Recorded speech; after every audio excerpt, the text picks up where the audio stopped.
Hi hello నమస్తే welcome to mister రమా నేను మీ anchor Ramavath. YSRCP party ప్రస్తుతం ఆంధ్రప్రదేశ్ రీసెంట్గా జరిగిన ఎన్నికల్లో ప్రతిపక్ష హోదా కూడా రాలేదు. సో దానికి అనేక కారణాలు ఉన్నాయి. దాన్ని స్టిల్ ఇప్పటికీ వైఎస్ఆర్సీపీ ప్రభుత్వం గ్రహించట్లేదా అనే సందేహం కూడా కలుగుతుంది. దానికి ప్రధాన అంశం వచ్చేసి రీసెంట్గా జరుగుతున్న పరిణామాలు అండ్ ఆ పార్టీ సభ్యులు మాట్లాడుతున్న మాటలే అందుకు కారణం. అంటే జస్ట్ కేవలం వైఎస్ఆర్సీపీ పార్టీ ఓడిపోయింది కేవలం చంద్రబాబు నాయుడు గారు ఇచ్చిన అబద్ధపు హామీల్ని ప్రజలు నమ్మారని, లేకపోతే ఏదో సంథింగ్ ఈవీఎంలో ఏదో ట్యాంపరింగ్ జరిగి అంటే ఆ టైప్ ఆఫ్లో వీళ్ళు ఇంకా స్టిల్ ఉంటున్నారు తప్ప, అంటే ఈ కేవలం ఈవీఎం ట్యాంపరింగ్ చంద్రబాబు అబద్ధపు హామీల వల్లే మేము ఓడిపోయామని స్టిల్ వీళ్ళు అలా అనుకుంటున్నారు తప్ప నిజాన్ని గ్రహించలేకపోతున్నారు అన్నది ఇప్పుడు ప్రస్తుతం వస్తున్న ఒక డౌట్ అన్నమాట.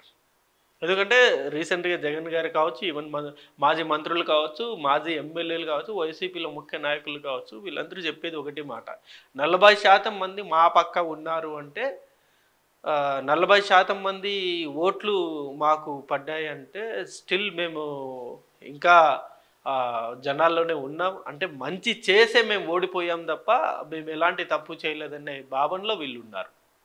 వైఎస్ఆర్సీపీ పార్టీ అలాంటి తప్పే ఇంకా కంటిన్యూ చేస్తుంది. అంటే వాళ్ళు అది మార్చుకోవాలి, మార్చుకుంటే డెఫినెట్గా మంచి భవిష్యత్తు ఉంటుంది. బట్ ఆ మార్చుకోవట్లేదు, ఇంకా స్టిల్ అదే భ్రమలో ఉంటున్నారనే ఫీలింగ్ అనేది కలుగుతుంది. వైఎస్ఆర్సీపీ పార్టీ నిజంగా తప్పుని గ్రహించలేకపోతుందా? ఇది ఇప్పుడు ప్రస్తుతం ఈ వీడియోలో మనం ఇది క్లారిటీగా డిస్కస్ చేద్దాం. అంటే ఏంటి అంశాల వారీగా వాళ్ళు ఇంకా ఎలాంటి భ్రమలో ఉన్నారు అనే దాని మీద ఇప్పుడు మనం ఈ వీడియోలో డిస్కస్ చేద్దాం. ముఖ్యంగా వచ్చేసి చంద్రబాబు అబద్ధం హామీల వల్లే ఓడిపోయామని చెప్పేసి మొదటగా మనం మాట్లాడుకోవాలి. అంటే ఈ పాయింట్ ఎందుకు మనం ఎక్కువగా హైలైట్ చేస్తున్నాం అంటే చాలామంది వైసీపీ నాయకులు అదే మాట మాట్లాడుతున్నారు, అదే స్టేట్మెంట్లు ఇస్తున్నారు. కేవలం చంద్రబాబు నాయుడు గారు 2024 ఎలక్షన్ ముందు అబద్ధపు హామీలు ఇచ్చారు కాబట్టి, జనాలు దాన్ని నమ్మారు కాబట్టి మేము ఓడిపోయాం తప్ప మా తప్పుల వల్ల మేము ఓడిపోలేదు అని చెప్పేసి వాళ్ళు గ్రహించలేకపోతున్నారు. అది వైఎస్ఆర్సీపీ పార్టీకి అతిపెద్ద మైనస్. ఎందుకంటే చంద్రబాబు హామీలు కేవలం ఇప్పుడు మాత్రమే ఇవ్వలేదు. అలా అనుకుంటే 2019లో కూడా ఆయన హామీలు అనేక హామీలు ఇచ్చారు. ఇచ్చినా సరే అప్పుడు 2019లో చంద్రబాబు నాయుడు గారు నమ్మలేదు. ఎందుకని? ఆయన 2014 నుండి 2019 వరకు ఆయన చేసిన కొన్ని పనుల వల్ల జనాలు దాన్ని వ్యతిరేకించారు. అందుకనే వ్యతిరేక తీర్పు అనేది ఇచ్చారు.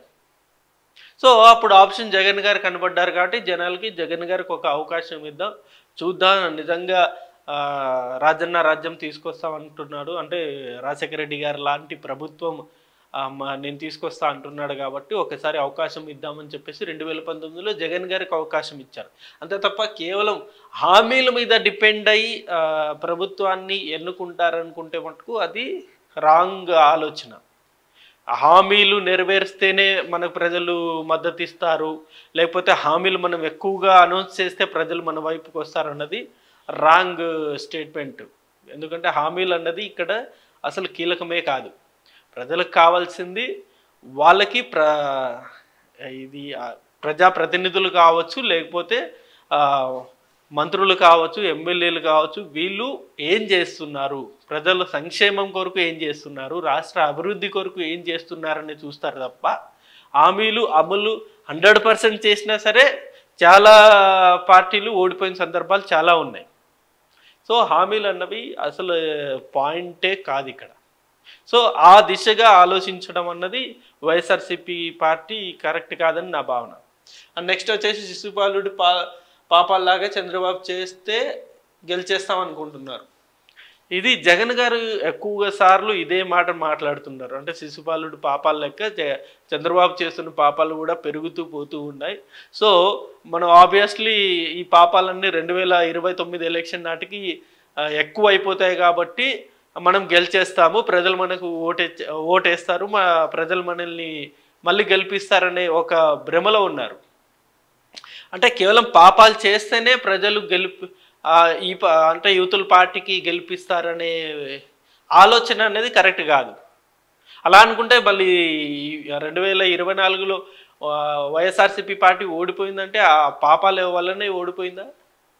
కాదు కదా. అనేక కారణాలు ఉన్నాయి, బోల్డ్ అన్ని ఫ్లాస్ ఉన్నాయి, చెప్పుకోవాలంటే అనేక కారణాలు ఉన్నాయి వైఎస్ఆర్సీపీ పార్టీ ఓడిపోవడానికి.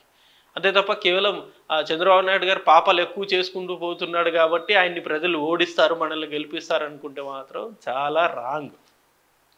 కేవలం ప్రజలకు కావాల్సింది క్లారిటీగా ఇప్పటికైనా గ్రహించాలి. ప్రజలకు కావాల్సింది వాళ్ళు పీస్ఫుల్గా బ్రతకడానికి ఒక మంచి వాతావరణం క్రియేట్ చేయాలి, రాష్ట్ర అభివృద్ధిని అనేది చూపించాలి. ఇలా అనేకం ఉన్నాయి, అవన్నీ మనం డీటెయిల్గా మాట్లాడదాం. అంతే తప్ప కేవలం పాపాలు చేస్తేనే ప్రజలు మన వైపు ఉంటారు, వాళ్ళ పాపాలు ఎక్కువైపోయినాయి కాబట్టి మనకు ఓటేస్తారనుకుంటే మనకు రాంగ్. అది చాలా రాంగ్ స్టేట్మెంట్ అవుతుంది. 40% ఓట్ షేర్ వస్తే ఆంధ్ర ప్రజలు మీ వైపే ఉన్నట్ట, అంటే వైఎస్ఆర్సీపీ పార్టీ వైపే ఉన్నట్ట అని. అంటే నిజంగా ప్రతి ఒక్కరు, అంటే గెలిచిన మరుక్షణం నుండి ప్రతి ఒక్కరు ఇదే మాట మాట్లాడారు. వైఎస్ఆర్సీపీలో ఉన్న అనేక మంది నాయకులు ఇదే మాట మాట్లాడారు. మా వైపు 40% మంది ప్రజలు ఉన్నారు, సో మేము మంచి చేసినా మేము ఓడిపోయాము అనే స్టేట్మెంట్లు గెలిచిన దగ్గర నుండి ఇప్పటి వరకు అదే భ్రమలో ఉన్నారు. అంటే 40% ఓట్ షేర్ ఉంటే ప్రజలు మీ వైపే ఉన్నట్ట. ఆబ్వియస్లీ 40% అంటే 40% ప్రజలు మీకు మద్దతు ఇచ్చినట్టు. అదే తప్ప ప్రతి ఒక్కరు మీ వైపు ఉన్నట్టే కాదు. అలా అనుకుంటే 2019లో చంద్రబాబు నాయుడు గారు లేకపోతే టీడీపీ పార్టీ కూడా సేమ్ ఓట్ పర్సంటేజే వచ్చింది. సరే మీరు కావాలంటే చూసుకోవచ్చు, 2019 ఎలక్షన్స్లో సేమ్ ఓట్ షేరే వచ్చింది చంద్రబాబు నాయుడు గారికి. అప్పుడు వాళ్ళు ఇదే స్టేట్మెంట్ ఇవ్వలేదే, మనం మంచి చేసినా ఓడిపోయాం, 40% మంది మన వైపు ఉన్నారు అని అనుకోవడం అన్నది రాంగ్ స్టేట్మెంట్. అరే మనం ఏదో తప్పు చేసాము, అందుకని మనం 11 స్థానాలకి మనల్ని పరిమితం చేశారు. ఇక్కడ రాజకీయాల్లో ఎప్పుడే కానీ గుర్తుపెట్టుకోండి, 1 ఓటుతో గెలిచినా, 100 ఓట్లతో గెలిచినా, 1,00,000 ఓట్లతో గెలిచినా గెలిపే. ఓట్ షేరింగ్ అన్నది ఇక్కడ నథింగ్. ఓట్ షేరింగ్ అన్నది రాజకీయాలలో ఈ ఎలక్షన్ ఈ పరిణామంలో ఓట్ షేరింగ్ అన్నది నథింగ్. 10 ఓట్లతో గెలిచినా ఆయన ఎమ్మెల్యేనే అంటారు, 1 ఓటుతో ఓడిపోయినా అతను ఓడిపోయిన వ్యక్తి అనే అంటారు. సో ఇక్కడ ఓట్ షేరింగ్ అన్నది నథింగ్, జస్ట్ సీట్ల ఆధారంగానే ఇక్కడ ప్రజాస్వామ్యం అనేది నడుస్తుంది. సో ఓట్ షేరింగ్ మాకు ఎక్కువ ఉంది అనుకోవడం, అంటే మేబీ 40% మద్దతు అనేది ఉండొచ్చు, బట్ ఆ 40% మద్దతు ఉంది కాబట్టి మేము మంచి చేసామనుకుంటే మాత్రం రాంగ్ స్టేట్మెంట్ అది. అంటే ఎన్నో ఉన్నాయి కారణాలు, అవన్నీ రకరకాల కారణాలనే ఉన్నాయి. నేను బోల్డ్ అన్ని వీడియోస్ కూడా చేశాను, ఎవరన్నా కావాలంటే ఆ వీడియోస్ కూడా నా ఛానల్లో మీరు చూడవచ్చు. సో ఈ 40% అనే ఈ భ్రమ నుండి బయటకు వచ్చి నిజంగా ఏం తప్పు చేశాము, మిగతా 60% జనాలు మనల్ని ఎందుకు ఆదరించలేదు అని చెప్పేసి మీరు కనుక ఆలోచిస్తే ఖచ్చితంగా మీకు మంచి ఫ్యూచరే ఉంటుంది. అండ్ నెక్స్ట్ వచ్చేసి మంచి చేస్తే గెలిచామనుకోవడం సమంజసమేనా? నిజంగా ప్రతిసారి ఇదే మాట, నేను ఇందాకే మాట్లాడుకున్నాం దాని గురించి, మేము మంచి చేసాం అయినా ఓడిపోయినామని ప్రతిసారి జగన్ గారి దగ్గర నుండి కింది స్థాయి నాయకుల వరకు ఇదే మాట మాట్లాడుతుంటారు. మంచి చేస్తే ఎవరైనా సరే ఖచ్చితంగా గెలిపిస్తారు. అది ఈ ఒక్క పార్టీనే కాదు, ఏ పార్టీకైనా ఇది వర్తిస్తుంది. ఎందుకంటే గతంలో రాజశేఖర రెడ్డి గారు ఫస్ట్ టైం ముఖ్యమంత్రిగా అయిన తర్వాత ఆయన అనేక సంక్షేమాలు ఇంప్లిమెంట్ చేశారు. ఇంప్లిమెంట్ చేసిన వన్ ఆఫ్ ది బెస్ట్ సీఎంగా అప్పటికి రామారావు గారి తర్వాత అంత మంచి ముఖ్యమంత్రి మనకు దొరికాడు అని చెప్పేసి అప్పటికి ఆంధ్ర ప్రజలు గొప్పగా చెప్పుకున్నారు రాజశేఖర రెడ్డి గారి గురించి. అంత గొప్పగా పరిపాలన చేశారు, అంత గొప్పగా పరిపాలన చేశారు కాబట్టే ఆ నెక్స్ట్ ఎలక్షన్లో కూడా ఆయన మళ్ళీ గెలిచారు. సో మంచి చేశారని ప్రజలు అనుకుంటే ఖచ్చితంగా మళ్ళీ గెలిపిస్తారు, అంతే తప్ప నాయకులు అనుకుంటే మేము మంచి చేశాం కానీ ఓడిపోయామని అనుకుంటే తప్పు. మేము మంచి చేశామని వైసీపీ నాయకులు అనుకుంటే తప్పు. మీరు ఏం రాంగ్ చేశారో మీరు ఖచ్చితంగా దాన్ని గ్రహించాలి, దాని వైపు మీరు ఆలోచించాలి. 40% మాకు ఓట్ షేరింగ్ వచ్చిందంటే మేము మంచి చేసాం అనుకుంటే రాంగ్ స్టేట్మెంట్. 60% మీకు ఆపోజిట్గా ఉన్నారు కదా, ఆ 60% గురించి మీరు ఎందుకు ఆలోచించట్లేదు? కేవలం ఈ 40% ఓటు గురించి ఎందుకు ఆలోచిస్తున్నారు? 60% మీకు ఆపోజిట్గా ఓటేశారు కదా, మరి వాళ్ళకి ఏం సమాధానం చెప్తారు? సో ఎప్పుడే కానీ మంచి చేస్తే ఖచ్చితంగా గెలుపు అనేది ఉంటుంది. వీళ్ళు మంచి చేయలేదు అని ప్రజలు భావించారు కాబట్టి 60% ప్రజలు వ్యతిరేకంగా ఉన్నారు. నెక్స్ట్ వచ్చేసి కనీసం 3 నెలల సమయం కూడా ఇవ్వకుండా విమర్శలు. ఇది ఇప్పుడు ప్రస్తుతం జరుగుతున్న పరిణామం ఇది. అంటే ఇంకా వైఎస్ఆర్సీపీ పార్టీ విమర్శలు అనేది రోజు విమర్శల దాడి అనేది ఆల్రెడీ స్టార్ట్ చేశారు. కూటమి ప్రభుత్వం ఏర్పడి నేటికి నాకు తెలిసి ఒక 40 రోజులు మాత్రమే కావస్తుంది.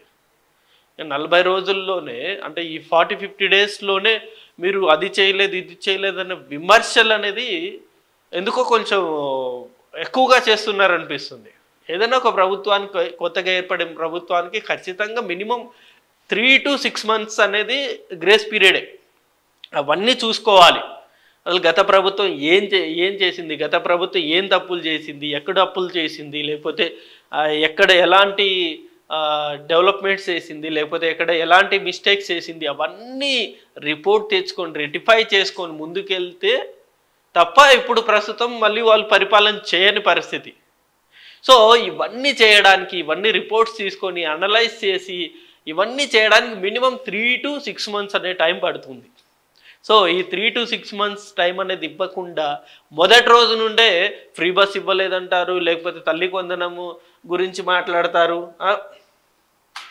ఇవన్నీ విమర్శలు మొదటి రోజు నుండే చేయడం అన్నది నాకెందుకో కరెక్ట్ కాదనిపిస్తుంది. ఎందుకంటే ప్రజల్లో ఒక భావన అనేది క్రియేట్ అయితే, అంటే వీళ్ళు ఎప్పుడు ఇంతే, వీళ్ళు విమర్శలు ఎప్పుడు కామన్గానే చేస్తుంటారు అనే భావన క్రియేట్ అయితే మాత్రం అది వైఎస్ఆర్సీపీ పార్టీకి అతిపెద్ద మైనస్ అవుతుంది.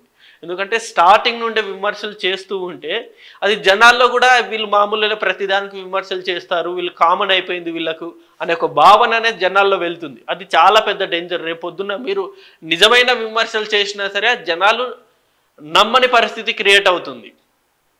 సో ఒక 3 to 6 months టైం ఇచ్చి నిజంగా ఈ 3 to 6 monthsలో వీళ్ళు చెప్పిన హామీలు కనుక నెరవేర్చని పక్షంలో అప్పుడు మీరు రోడ్డు మీదకి వచ్చో లేకపోతే మీడియా ముఖంగానో మీరు విమర్శలు చేస్తే ఖచ్చితంగా అప్పుడు మీకు ప్రజా మద్దతు కూడా ఉంటుంది. అవును వీళ్ళు అప్పుడు చెప్పారు ఇప్పుడు చేయలేదు అని చెప్పేసి మీతో పాటు ప్రజలు కూడా రోడ్డు మీదకి వస్తారు. సో అది వైఎస్ఆర్సీపీ పార్టీకి కలిసి వస్తుంది. అంతేగాని ఇంకా జస్ట్ ఒక 30-40 డేస్లోనే మీరు అది చేయలేదు ఇది చేయలేదు అని విమర్శలు ఎక్కుపెట్టడం అన్నది ఎందుకో కరెక్ట్ కాదనిపిస్తుంది. సో ఇవన్నీ డ్రాబ్యాక్స్ ఉన్నాయి వైఎస్ఆర్సీపీ పార్టీకి. మరి ఇంకా వీళ్ళు స్టిల్ గ్రహించట్లేదా? ఇవి మనం అంటే పాత ధోరణినే వీళ్ళు కంటిన్యూ చేస్తున్నారని అనిపిస్తుంది తప్ప భారీ కుదుపు వచ్చిన తర్వాత ఒక పార్టీలో వీళ్ళు డెఫినెట్గా మార్పులు అనేది చేసుకోవాలి. 151 నుండి 11 పడిపోయారు అంటే అది భారీ కుదుపు లాంటిది. అలాంటి సిచ్యువేషన్ ఏర్పడిన తర్వాత ఖచ్చితంగా వీళ్ళు ఎంతో కొంత మార్పులు చేసుకోవాలి, మారాలి. ఈవెన్ వీళ్ళు గతంలో ఏదైతే తప్పులు చేశారో అవన్నీ రెక్టిఫై చేసుకుంటూ వీళ్ళు ముందుకెళ్తూ విమర్శలతో, అంటే కూటమి ప్రభుత్వాన్ని విమర్శలతో ఇరుకున్న పెట్టే ప్రయత్నం చేస్తే అది సక్సెస్ అవుతుంది తప్ప వెంటనే 30-40 డేస్లోనే విమర్శలు స్టార్ట్ చేసి మీరు అది చేయలేదు ఇది చేయలేదు, మీ ప్రభుత్వం మధ్యలో అంటే మధ్యంతర ఎన్నికలు వస్తాయి, మీ ప్రభుత్వం మధ్యలో పడిపోతుంది, మళ్ళీ మేము వచ్చేస్తాము, మీకు తోక కత్తిరిస్తాము, ఇలాంటి స్టేట్మెంట్లు ఇలాంటి మాటలు కరెక్ట్ కాదనేది నా భావన.